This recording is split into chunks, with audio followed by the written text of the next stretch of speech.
Aujourd'hui, je vais te partager comment tu peux te fixer des objectifs financiers si tu commences dans le monde professionnel et que tu as entre 20 et 30 ans et que tu commences à travailler en tant que salarié.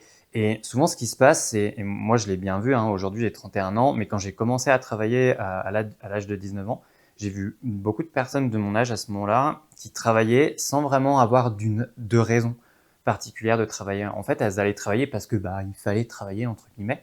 Et je trouve ça dommage parce que du coup, si tu n'as pas d'objectif important pour aller bosser, tu vas pas être motivé et le risque de ne pas avoir une raison forte d'aller travailler, c'est que le risque, c'est que tu subisses ton travail. Et si tu subis ton travail, ça va pas être agréable pour toi de bosser et en plus de ça, tu risques d'en faire subir aussi tes collègues. Et ça, c'est pas un truc qu'on veut.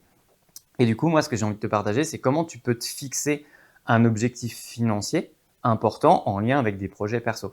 Pour moi, c'est l'un des deux objectifs importants à avoir quand on bosse, un objectif financier et un objectif d'apprentissage. Mais ça, on le verra dans une autre vidéo, mais à mon sens, c'est le plus important. Avant de rentrer dans le vif du sujet, si aujourd'hui, justement, tu as besoin de trouver du travail rapidement, justement pour des raisons financières ou des projets qu'on va évoquer dans quelques instants et que tu n'arrives pas à trouver du travail ou que tu commences dans le monde du salariat et que tu as du mal à rechercher du boulot, je t'ai créé tout un process qui est disponible en lien dans la description. Tu peux aller voir. C'est tout le process par lequel je suis passé ces derniers temps pour trouver rapidement du boulot, ce qui m'a permis de décrocher mon job actuel en même pas 10 jours.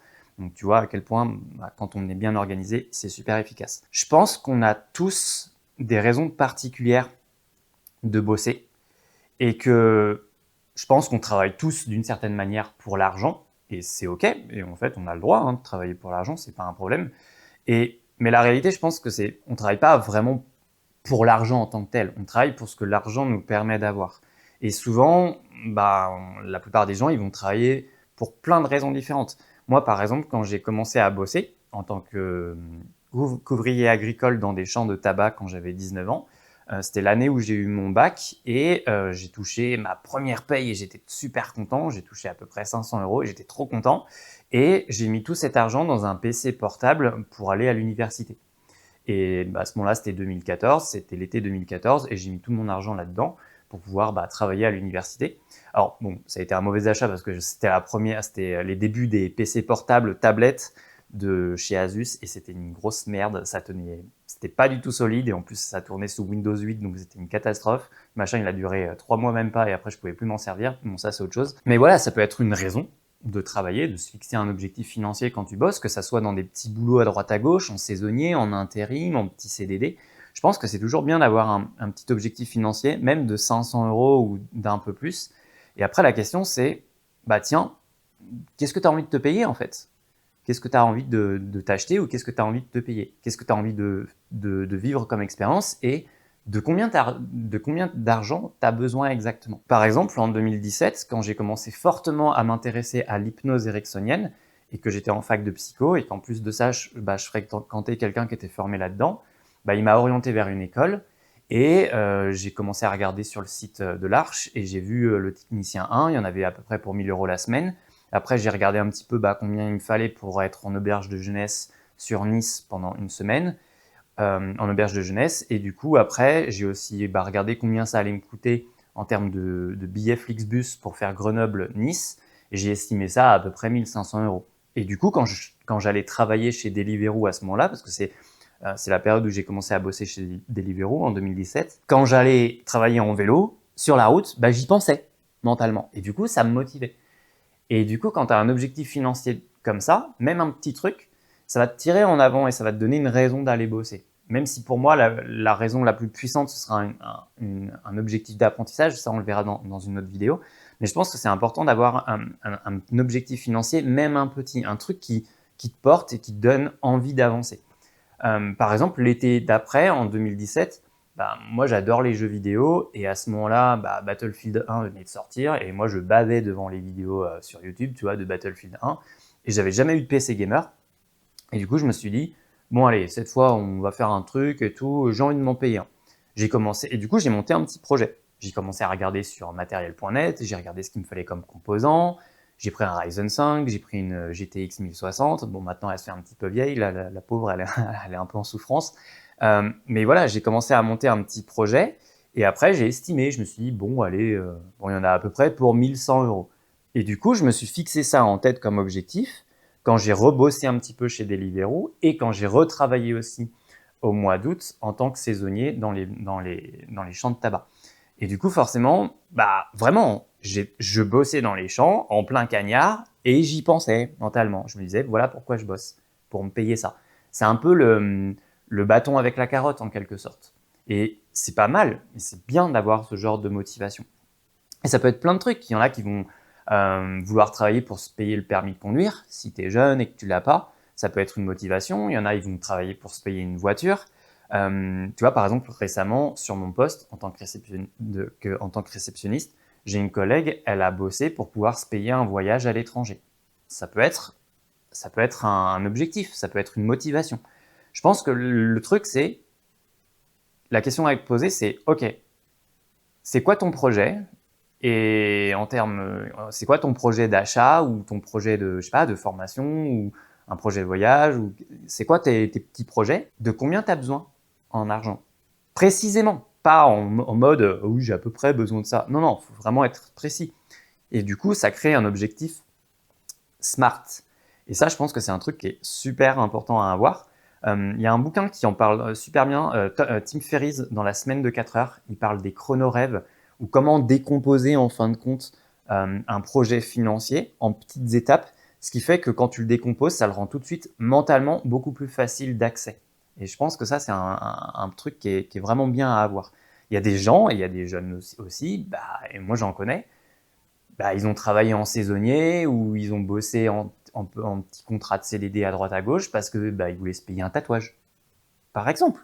Ce sont des exemples, mais je pense que c'est bien d'avoir ça en tête. Moi, par exemple, en ce moment, je bosse pour pouvoir payer un appartement que j'ai et du coup me payer une forme de liberté parce que ça me permet d'avoir mon cadre de vie qui m'est propre, de vivre à ma façon et ça, c'est un truc qui est important pour moi. Je pense que la vraie question, c'est ça, c'est quoi ton projet financier?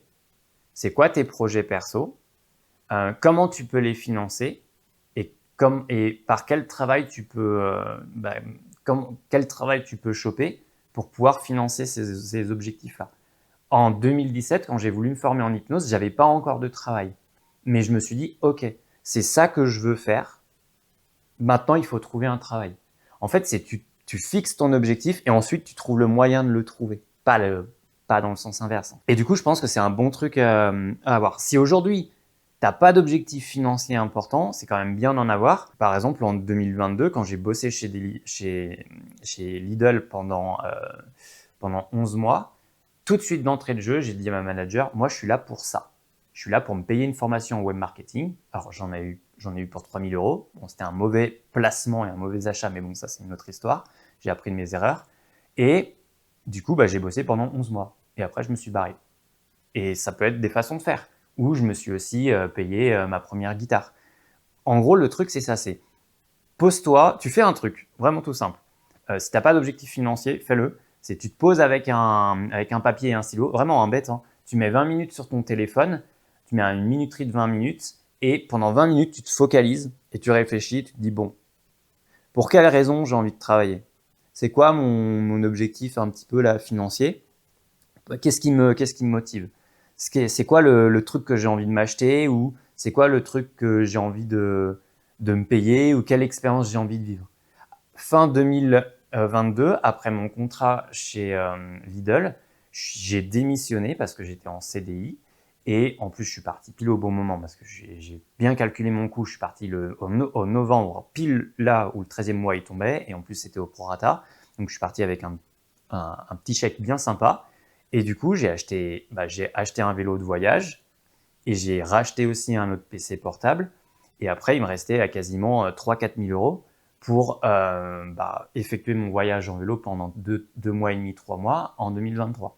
Ce sont des projets à avoir comme ça, à se fixer. Et moi, ce que je fais, c'est que quand je fais ça, L'argent, je le garde pas sur mon compte courant, je le mets sur mon livret A. On s'en fout, je m'en fous de l'intérêt en fin d'année, tu vois, c'est pas l'important, c'est pas l'intérêt, c'est pas le plus important. En fait, moi, je fais ça, psychologiquement parlant, l'argent qui est dessus, ça me sert pour mes projets.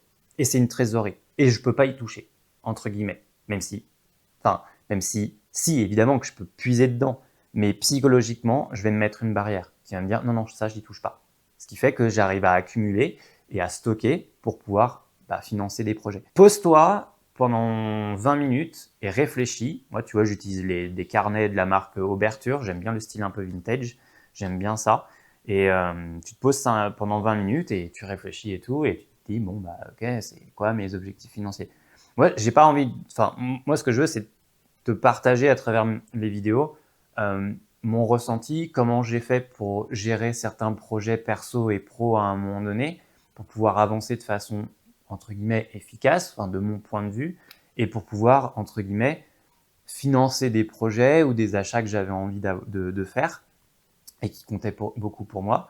Et il y a des façons de faire, il y a des techniques, il y a des gestions, il y a des gestions particulières, il y a une organisation à avoir pour ça.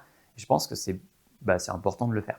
Voilà. Ce que je t'invite à faire maintenant en commentaire d'ailleurs, c'est de me dire, tiens, en commentaire, c'est quoi ton projet financier en ce moment et de combien tu as besoin en termes d'argent, et puis de le partager comme ça entre nous en commentaire, et puis de se serrer un petit peu les coudes sur ça et de voir un petit peu, tiens, c'est quoi tous les projets différents que les gens ils ont quand ils travaillent. Voilà, j'espère que la vidéo t'a plu. Je t'invite fortement à faire ça. Et dans la prochaine vidéo, ou peut-être pas la prochaine, mais dans une autre vidéo, on parlera, à mon sens, du plus important, qui est d'avoir un objectif d'apprentissage quand on travaille. Voilà, si ça t'a plu, je t'invite à me mettre un commentaire sous la vidéo, à t'abonner si ce n'est pas déjà fait, et on se dit à très vite.